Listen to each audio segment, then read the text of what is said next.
Earlier this year, at the same time he was refusing to comply with our subpoena, Mr. Navarro made multiple media appearances during which he discussed his various roles in the events that culminated in the January 6th attack. I'd like to play a media clip right now. Can you please cue the clip? What about this interview, which is kind of interesting, is like I have so much knowledge to share with you about what I was involved in and what I know. Given that you've told me that you have a plan that you push to delay or deal with the certification, you've told me 100 members back it, and you've said in public Trump was on board. If you say all those things out here, why risk a legal battle or going to jail to refuse to discuss them with the committee under oath?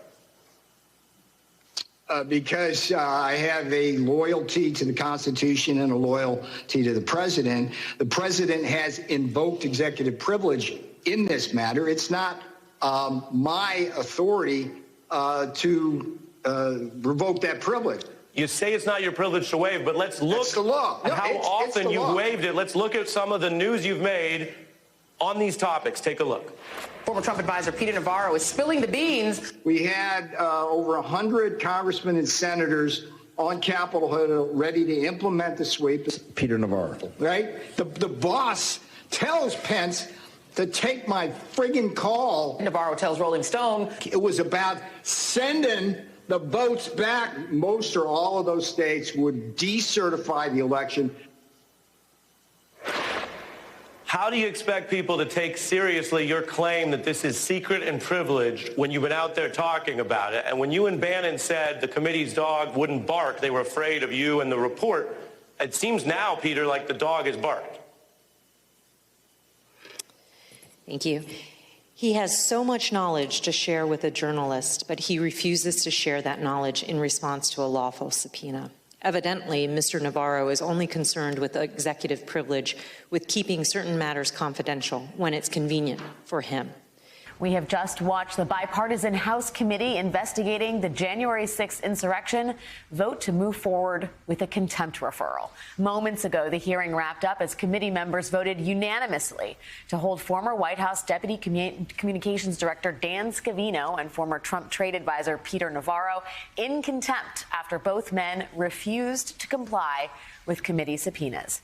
Those referrals now head to the House for a full vote and then to the Department of Justice, where the Attorney General, Merrick Garland, will be left to decide on whether to criminally indict the two men.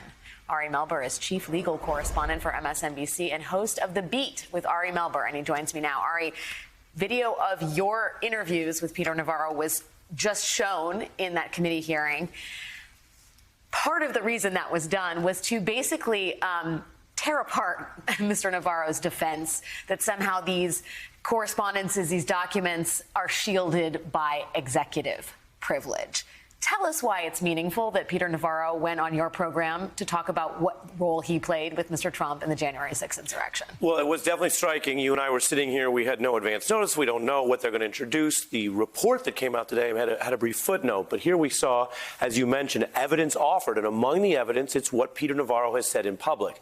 And that's for two basic reasons, and it's very simple. One, on part of the efforts to overturn the election, Peter Navarro said, I did it. I did it. He calls it a Green Bay sweep. Other people call it a coup. I think folks just saw some of that exchange I and others have had with him. I did it. Number two, he says, I can't talk about it. And the problem with that, Alex, is, Peter, you're talking about it right now.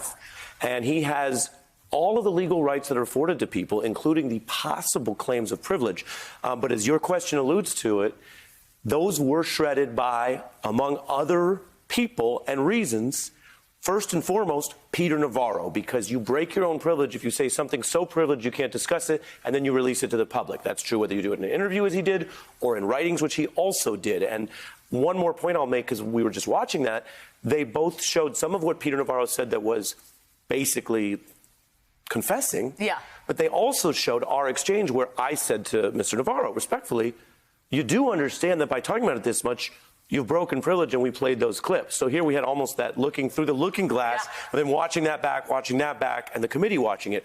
As for the news, what happens next is a potentially full vote on the House floor. If that passes, and previously it has, when the committee does it, and then Merrick Garland has to decide, are there any indictments here? Well, and there's going to be enormous pressure on Merrick Garland, the AG, to indict these folks, is there not? Stephanie Murphy, a member of the committee, said at the end of her remarks, Attorney General Garland, do your job. Now, so far, Steve Bannon has been indicted. Jeffrey Clark has been indicted. Mark Meadows, it's in a holding pattern, if you will. But do you think Garland moves forward with an indictment of Navarro and Scavino, given where we are and given how flimsy their defense seems to be here? Yeah, this is some of the weakest defense because both Mr. Navarro and Mr. Scavino did not engage in any meaningful way. Mr. Meadows did engage and indeed cooperated to some degree. So whatever you think of Mark Meadows, he did turn over some documents, he did engage and then pulled back. They have very weak claims to say that they can just defy a subpoena outright. Merrick Garland's job is to look at the evidence and just decide whether this is illegal violation of a subpoena or not. When the members of Congress press him, they can share their views, but really the Attorney General shouldn't respond to that. We're seeing that kind of pressure. What the Attorney General must respond to without holding back just because these people were connected or in the White House or they work for someone who might run for president again is there any reason that you can defy this subpoena, right? And there are some privileges that exist and there are some reasons. We haven't heard from Navarro and Scavino anything very credible there, which is what we've documented. So the DOJ has this obligation, and this is a big deal because 750 people have cooperated. Does the DOJ stand with them and the precedent that you have to cooperate with lawful subpoenas almost always, some exceptions exist, or does the DOJ start to stand with the Navarros and the Scavinos of the world? So I think there is pressure on Garland, but I think it would be best if they view it as evidentiary pressure. What's the right thing to do? Not, oh,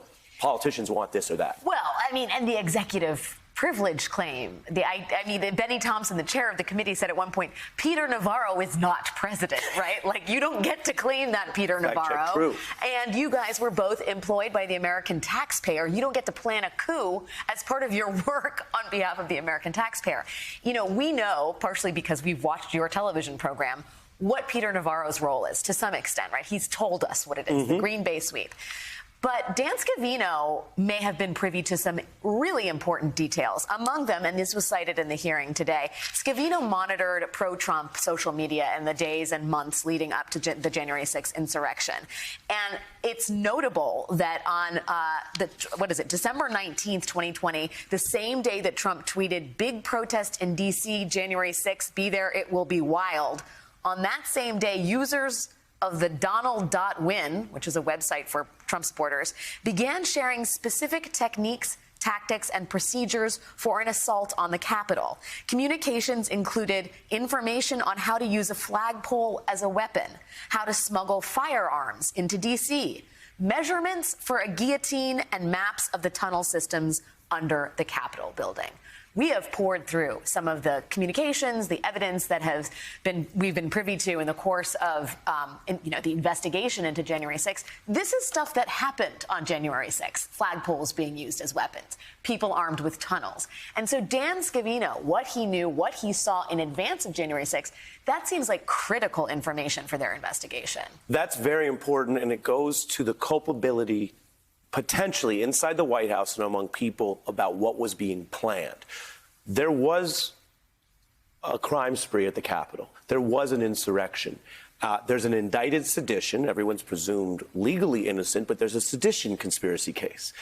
What there has not yet been is drawing legal links that we know about of that back to the White House. And so the evidence you just referenced is, did people have that knowledge? And with that knowledge, and then they say, let's go send people to the Capitol with those kind of things in front of them. The committee is putting that evidence out today.